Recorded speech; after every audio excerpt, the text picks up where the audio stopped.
আচ্ছা, এই ভিডিওটি শুরু করার আগে আমার একটা প্রশ্ন। আপনি যে শহরে বা গ্রামে থাকেন, যদি সেই শহর বা গ্রামটা আপনার চোখের সামনে কয়েক মিনিটের মধ্যে পানির নিচে তলিয়ে যায়, তখন আপনি কি করবেন? আচ্ছা, বাদ দেন।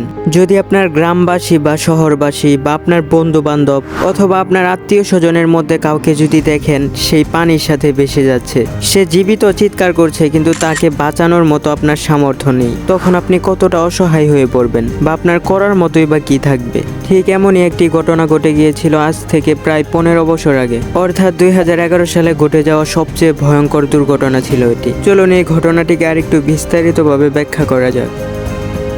ঘটনাটি ঘটেছিল 2011 সালের মার্চ মাসের 11 তারিখে জাপানের ইসোনোমাকি শহরে।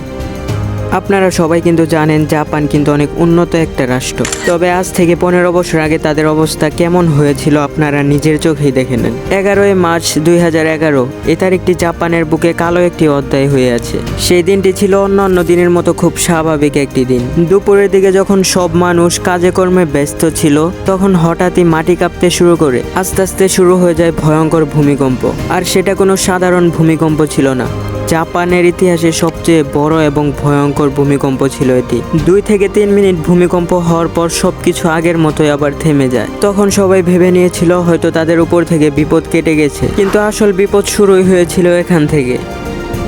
ভূমিকম্প থেমে যাওয়ার ঠিক 5 থেকে 7 মিনিট পরেই তারা সমুদ্রের দিক থেকে একটি ভয়ঙ্কর গর্জনের শব্দ শুনতে পায়। পানির স্পিড এত বেশি ছিল যে যারা আগে থেকে উপরে ছিল তারাই শুধু বেঁচে যায়। কয়েক মিনিটের মধ্যে পুরো শহর পানিতে ডুবে যায়। সবকিছু এত তাড়াতাড়ি হয়েছিল যে চোখের সামনেই শুরু আর চোখের সামনেই শেষ। সেদিন বেঁচে ছিল হাতে গোনা কয়েকজন মানুষ।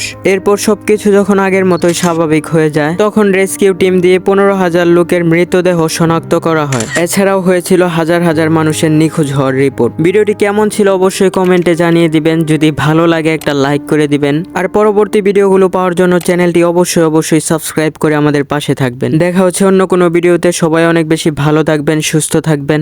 আল্লাহ হাফেজ।